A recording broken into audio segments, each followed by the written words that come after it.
मित्रों, विगत 24 घंटे में या 24 से 36 घंटे में देश ने दो प्रकार के दृश्य देखे। एक,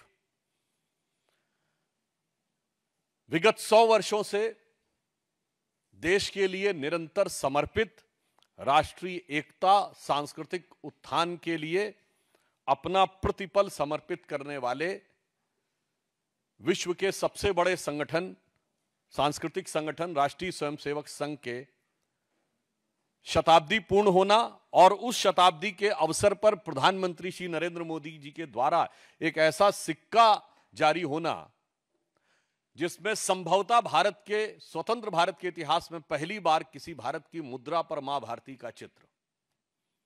और इन्हीं 24 घंटे में देश ने एक दूसरा दृश्य देखा कि 140 साल पुरानी पार्टी, एक ब्रिटिश ऑफिसर एलन ऑक्टेवियम ह्यूम के द्वारा स्थापित पार्टी, जिसके पहले 25 साल में अनेक ब्रिटिश सेक्रेटरी अध्यक्ष रहे और 100 साल से जिसका एक ही परिवार का उस पर वर्चस्व है। आप सब लोगों को यदि ना ध्यान हो तो मोतीलाल नेहरू 1919 में कांग्रेस के अध्यक्ष बने थे और 1928 के बाद 29 में उन्होंने अध्यक्षी सीधे मोतीलाल नेहरू ने जवाहरलाल नेहरू को ट्रांसफर की थी। यानी 100 साल से एक ही परिवार के आधिपत्य के बाद भी उस संगठन के पतन और सत्ता छूटने की बदहवासी में उनके खानदान के बरखुरदार के द्वारा, जो कि आज भारत विरोधी शक्तियों के फर्माबरदार बनते हुए प्रतीत हो रहे हैं, अपनी उसी आदत के अनुरूप विदेश की धरती से एक और ऐसा बयान दिया है जिसमें कुछ भी आश्चर्यजनक नहीं है। अगर आपको ध्यान हो तो मात्र कुछ दिन पहले मैंने ही आपको एक बाइट देते समय एक आवश्यक सूचना दी थी कि राहुल गांधी जी पुनः विदेश जा चुके हैं और फिर आप तैयार रहिएगा, कोई ना कोई भारत विरोधी बयान अवश्य आपको सुनने को मिलेगा। अगर सीधे दरवाजे से नहीं तो पिछले दरवाजे से और खिड़की से नहीं तो रोशनदान से मिलेगा। इसलिए आप लोग चारों तरफ से सतर्क रहिएगा। और आज उसी की एक बानगी दिखाई पड़ी है। ये दो अंतर देश की जनता के सामने स्पष्ट हैं कि कौन भारत के हित में और कौन भारत विरोधी शक्तियों का जाने में चाहे अनजाने में एक टूल बनता चला जा रहा है। और यह कोई अपने आप में अलग सामान्य घटना नहीं है। इससे पूर्व राहुल गांधी जी इतनी बार विदेश में जाकर भारत विरोधी बयान दे चुके हैं कि मैं उन सबको गिनाऊंगा तो आप सबका समय बिना वजह व्यर्थ होगा। अभी सितंबर 2025 में जो अभी इन्होंने बयान दिया कोलंबिया यूनिवर्सिटी में, जो अभी आज दिया है, इससे पहले वो सितंबर 2024 में वॉशिंगटन, 9 सितंबर 2024 को अमेरिका के टेक्सास, सितंबर 2024 में वर्जीनिया, 6 मार्च 2023 को लंदन, फिर मार्च 2023 में फिर लंदन और मार्च 2023 में कश्मीर को लेकर अन्य विषयों को लेकर उन्होंने बोला है। मई 2022 में लंदन में, मई 2022 में रूस यूक्रेन के बारे में उन्होंने बोला, फिर ब्राउन यूनिवर्सिटी में मार्च 2021, दुबई में जनवरी 2019, लंदन में अगस्त 2018, मलेशिया में मार्च 2018, सिंगापुर में मार्च 2018, बहरीन में जनवरी 2018 और अमेरिका में सितंबर 2017। ये एक लंबी कहानी है जो उनके दिल के अंदर की नफरत की जुबानी आपको बहुत साफ दिखाई पड़ती है। और मैं याद दिलाना चाहता हूं कि 6 मार्च 2023 को राहुल गांधी ने लंदन के चैटम हाउस में यह कहा था, why the defenders of democracy Europe and America are silent. इससे ज्यादा बड़ा अपमान हो सकता है। और मैं कांग्रेस को याद दिलाना चाहता हूं कि अगर उन्हें न याद हो तो यह वही चैटम हाउस है जहां पर 20 अक्टूबर 1931 को महात्मा गांधी ने प्राचीन भारतीय संस्कृति की महानता बताते हुए ब्रिटिश सरकार को भारत की समस्त समस्याओं के लिए जिम्मेदार ठहराया था। और उन्होंने कहा था, India's educational system, again I am saying 20 October 1931, Chatham house London, उन्होंने कहा था, British have destroyed the educational system of India which was a beautiful tree, और जो बिल्कुल समानता का था, और उसे नष्ट कर दिया। 100 साल पहले, यानी 1931 से 100 साल पहले, यानी गांधी जी का कहना था 1820-25 के आसपास। अब भैया गांधी जी सही थे कि राहुल गांधी सही है, यह मैं उनसे पूछना चाहता हूं। चैंटम हाउस में दिया गया महात्मा गांधी का बयान सही था या आज की डेट में वहां से लेके कोलंबिया और स्टैनफोर्ड में दिया जा रहा राहुल गांधी का बयान सही है?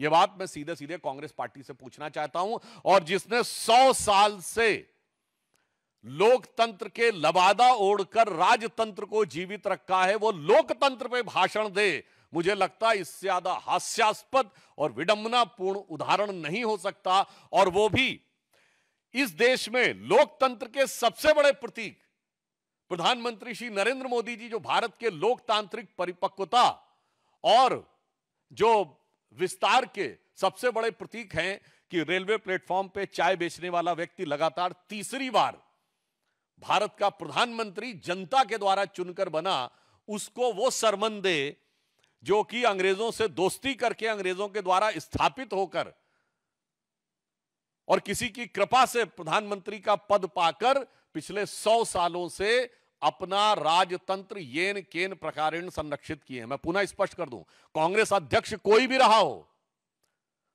सत्ता गांधी परिवार के हाथ में रही है, इसलिए कांग्रेस के लोग ये कह के बचाव नहीं कर सकते अमुक अध्यक्ष था। अभी आपको ध्यान हो खड़गे जी क्या बोले थे अपने ही प्रांत के मुख्यमंत्री के बारे में कि साहब हाईकमान तय करेगा, राष्ट्रीय अध्यक्ष और नेता प्रतिपक्ष खुद हैं। जब आप विपक्ष में हैं तो राष्ट्रीय अध्यक्ष नेता प्रतिपक्ष से बड़ा हाईकमान कौन होता है, यह दर्शाता है। मगर इससे भी ज्यादा महत्वपूर्ण बात, अगला सवाल यह उठता है कि राहुल गांधी जी विदेश जाते हैं तो उन्हें यह क्यों नहीं दिखाई पड़ता है कि कैम्ब्रिज यूनिवर्सिटी ने दिसंबर 2024 में बाकायदा रिसर्च की है कि भारत का मोदी जी के अंडर में डिजिटल ट्रांसफॉर्मेशन कैसा हुआ, इस पे केस स्टडी की है। ये राहुल गांधी को क्यों नहीं दिखाई पड़ता है? स्टैनफोर्ड ने अपनी एक एआई इंडेक्स रिपोर्ट तैयार की है जिसमें उसने कहा है कि India has ranked first in the global AI skill penetration and is in the top 4 countries of AI vibrancy. ये किसने कहा? स्टैनफोर्ड। जिस स्टैनफोर्ड में जाकर राहुल गांधी भारत के बारे में अपशब्द, अपमानजनक और निरर्थक व्यर्थ की बातें करते हैं। स्टैनफोर्ड यूनिवर्सिटी ने एक एल्सेवियर टॉप 2% साइंटिस्ट की लिस्ट 2025 में जारी की है जिसमें उन्होंने कहा है कि the list feature 6,239 Indian researchers in the top 2% of the global scientist, highlighting India's rapid growth in the growing footprints and significant contribution in the international scientific research. अब आइए साहब, 27 मार्च 2025 को चैटम हाउस ने अपनी रिपोर्ट में कहा है कि India seeks greater recognition on the world stage and changes the international order. World Bank report जुलाई 2025 ने एक गिनी इंडेक्स की है जो इनइक्वालिटी को तय करती है कि किस देश में कितनी इनइक्वालिटी है, यानी अमीर गरीब के बीच की खाई कितनी ज्यादा है। उसमें वर्ल्ड की मेजर इकोनॉमीज में उन्होंने कहा India's Gini index stand for 25.5, so India stand much lower than China, America में, उन सबके डिटेल्स में नहीं जाना चाहता। बड़ी इकोनॉमीज में सबसे कम इनइक्वालिटी अगर है तो भारत में है। और ये किसने अपनी रिपोर्ट जारी की है? ये वर्ल्ड बैंक ने जुलाई 2025 में रिपोर्ट जारी की है और ये कहा है कि एक्सट्रीम पॉवर्टी अब भारत में केवल 2.3% रह गई है। राहुल गांधी को ये नहीं दिखाई पड़ता। ऑक्सफोर्ड जाते हैं तो उन्हें दिखाई नहीं पड़ता कि ऑक्सफोर्ड बिजनेस स्कूल ने दिसंबर 2024 में यह कहा था कि proactive governance and timely implementation is a game changer India's digital governance landscape. Global times ने जनवरी 2024 में यह कहा कि भारत ने कुछ सालों में अपनी इकोनॉमी को जिस तेजी से स्ट्रक्चरड रिफॉर्म करके किया है उससे भारत बहुत शक्तिशाली बना है। अब मैं पूछना चाहता हूं कि यह फॉरेन में जाकर बोलने वाले राहुल गांधी जी को फॉरेन की ये चीजें नजर क्यों नहीं आती?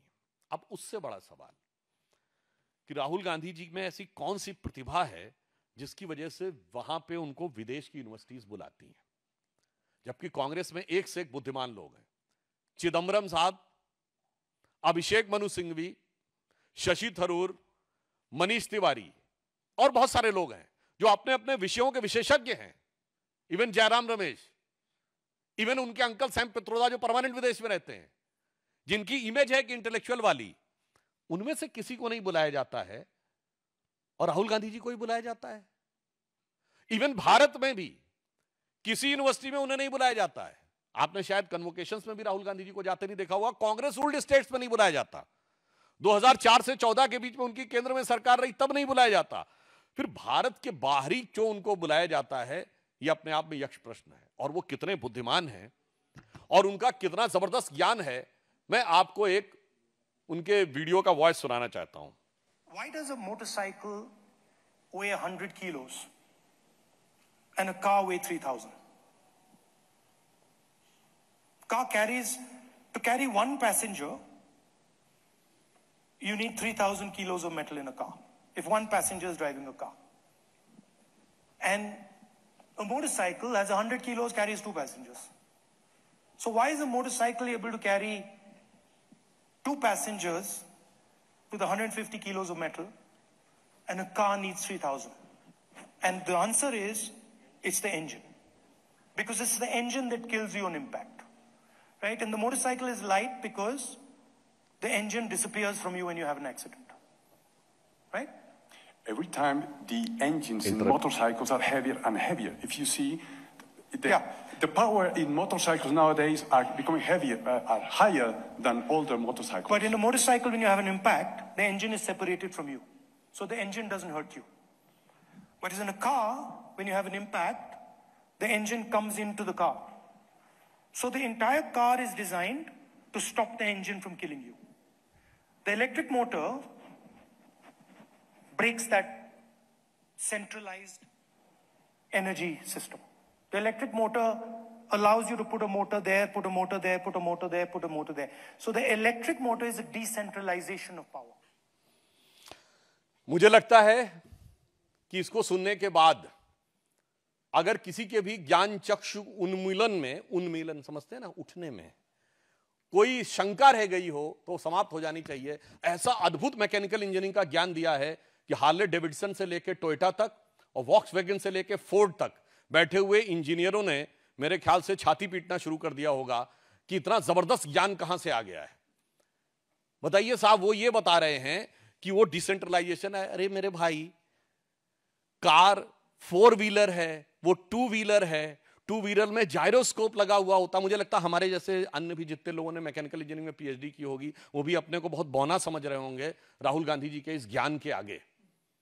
और उसमें डिसेंट्रलाइजेशन वो बता रहे हैं। बिल्कुल साहब, डिसेंट्रलाइजेशन होता है, मगर वो 4 व्हीलर है, वो 4 व्हील ड्राइव में डिसेंट्रलाइजेशन होता है, और वो 2 व्हील है। और वो कितना मजेदार बात बता रहे हैं कि साहब वो मोटर बाइक में जैसे ही एक्सीडेंट होता है इंजन अलग हो जाता है। मतलब लगता है जैसे कोई नट बोल्ट से जुड़ा हुआ हो। ये वैसे ही भाव है जैसे वो सोच रहे हैं भारत में ये अलग हो जाएगा, वो अलग हो जाएगा, फला अलग हो जाएगा, ढिमा अलग हो जाएगा। आप सोचिए, ऐसे अद्भुत ज्ञान संपन्न व्यक्ति को कांग्रेस पार्टी की तरफ से बुलाया जाता है। ये कांग्रेस पार्टी से सवाल नहीं है मेरा, उन लोगों से सवाल है कि आपको उनमें ऐसा क्या नजर आता है। और दूसरे शब्दों में बात कहूं कि इसका मतलब आप जब बाहर जाते हैं तो सिर्फ बोल के नहीं आते हैं, कुछ सीख के भी आते हैं। अभी देखिएगा, लौट के आने के बाद जैसे उन्होंने प्रेस कॉन्फ्रेंस की थी ना और कहा था वो हाइड्रोजन बम नहीं, अभी तो एक हिस्सा है। तब लंका भी मलेशिया गए थे, जितना हिस्सा बताया गया होगा उतना लेके आए। अब जितना कुछ और बताया जाएगा, संभावना है उसको लेके आएंगे। क्योंकि इस ढंग की चीजें मैं नहीं कह रहा हूं, मैं सोशल मीडिया में और पब्लिक मीडिया में अवेलेबल है। राहुल गांधी से पूछना चाहता हूं कि जो कुछ बोला गया है ये सच है क्या? अगर सच है तो आपने दुनिया में कौन सी इंजीनियरिंग की यूनिवर्सिटी से आपने पढ़ा है? वैसे शायद हो सकता है कि वो इसीलिए पढ़े हों, जैसे आपको याद हो ना, वो आके लोगों को भड़काने के लिए भी बोल रहे थे कि आईआईटी के पेपर्स जो हैं वो एक पर्टिकुलर कम्युनिटी के लोग सेट करते हैं, इसलिए पर्टिकुलर जो गरीब लोग हैं उनको वो उसमें से नहीं आ सकते हैं, सेलेक्ट नहीं हो पाते।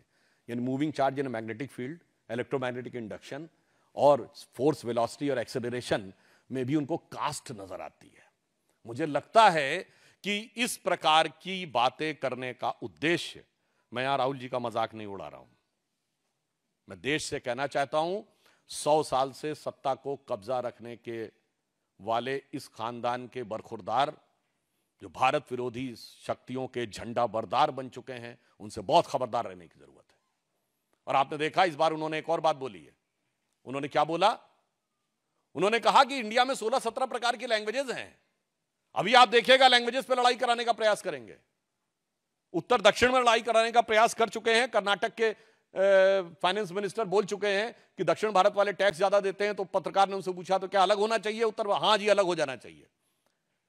बिहार को लेकर तेलंगाना और डीएमके तमिलनाडु के मंत्री जो बोल चुके हैं वो है प्रांतों में वैमनस्य फैलाओ। भाषा को लेकर तमिल हिंदी, कन्नड़ हिंदी, मराठी हिंदी और अब देखिएगा आने वाले टाइम में बंगला हिंदी। तो जातियों को लेकर अगड़े पिछड़े, सामान्य दलित सब में लड़ाना है, ये उनका पूरा एजेंडा साफ दिखाई पड़ रहा है। तो इसलिए हम ये कहना चाहते हैं एक पंक्ति में कि जो कुछ पूरी फेहरिस्त नजर आ रही है राहुल गांधी की, एक गंभीर सवाल है देश की राजनीति के लिए और राजनीतिक चिंतकों के लिए। यदि कोई पार्टी सत्ता की लालच में या विवशता में विदेशी मूल का नेतृत्व स्वीकार करने को तैयार हो जाती है, तो यह विदेशी मूल सिर्फ भूल साबित होता है या उस पार्टी और देश के लिए शूल साबित हो जाता है। आज लग रहा है कि वो उनके जैसा नेता प्रतिपक्ष होना भारत के लोकतंत्र के हृदय में एक शूल यानी कांटे की तरह है। और एक और बात, अभी आपने देखा होगा कल विजयदशमी का पर्व था, कांग्रेस के कई नेताओं ने आदतन, फितरतन, शरारतन और दूसरा कहूं out of frustration, out of inferiority complex, प्रधानमंत्री जी के बारे में जो अनाप शनाप अपशब्द बोलते रहते हैं, तो उसमें कुछ नेता रावण बोलने लगते हैं, कुछ और बोलने लगते हैं। तो मैं उनको सिर्फ इतना याद दिलाना चाहता हूं कि जो लोग राम भक्त कार्यसेवकों की हत्या करवाने वाले, उनका समर्थन करने वाले, राम मंदिर के उद्घाटन में बुलाने पर भी न जाने वाले और बाबर की कब्र पर 3 पीढ़ियों तक बगैर बुलाए जाकर सिजदा करने वाले कि 1959 नेहरू, 69 इंदिरा गांधी, 2005 मनमोहन सिंह के साथ राहुल गांधी, उनके बारे में देश की जनता का चित्त बहुत स्पष्ट है कि कौन रावणी वृत्ति का प्रतीक है और कौन राम के संस्कारों का प्रतीक है। तो जो कुछ कांग्रेस बोल रही है धरती के उस छोर से लेके इस छोर तक, इसके लिए कहा जा सकता है, वो जो एक पुराना गीत था ना, हर एक रूह घायल हर एक रूह प्यासी। तो मैं कहना चाहूंगा, अब मैं वर्ड नहीं प्रयोग करना चाहता कि वो कौन किस मना स्थिति में है। कांग्रेस के लिए एक ही लाइन में कहूंगा, ये कांग्रेस है या आलम बदहवासी। तो वो पूरे बदहवासी के आलम में कांग्रेस आ चुकी है। और मैं देश से कहना चाहता हूं इस विषय पे कि ये खतरनाक शक्तियों के, विदेशी शक्तियों के हाथ में कांग्रेस जाने या अनजाने, मैं दोनों बात से कह रहा हूं, जो कांग्रेस के नेता जान रहे हैं वो देश के लिए, देश के साथ द्रोह कर रहे हैं। जो नहीं जान रहे हैं, अनजाने में टूल बने हुए हैं, उनको समझदारी दिखानी चाहिए और इन नेताओं को रोकना चाहिए। मगर बहुत स्पष्ट हो गया है कि कांग्रेस इस समय राष्ट्र विरोधी तत्वों के हाथ का एक खिलौना बनती जा रही है। कांग्रेस का नेतृत्व एक जमाने में इतना परिपक्व था, आज की डेट में उतना ही अपरिपक्व है। कांग्रेस का नेतृत्व एक जमाने में अल्ट्रा लेफ्ट और इन लोगों को यूज करना जानता था, इंदिरा गांधी और पीवी नरसिम्हा राव तक। आज उनके द्वारा यूज होने लगा है। यह सिर्फ कांग्रेस के लिए समस्या नहीं है, आज देश के लिए चिंता का विषय है।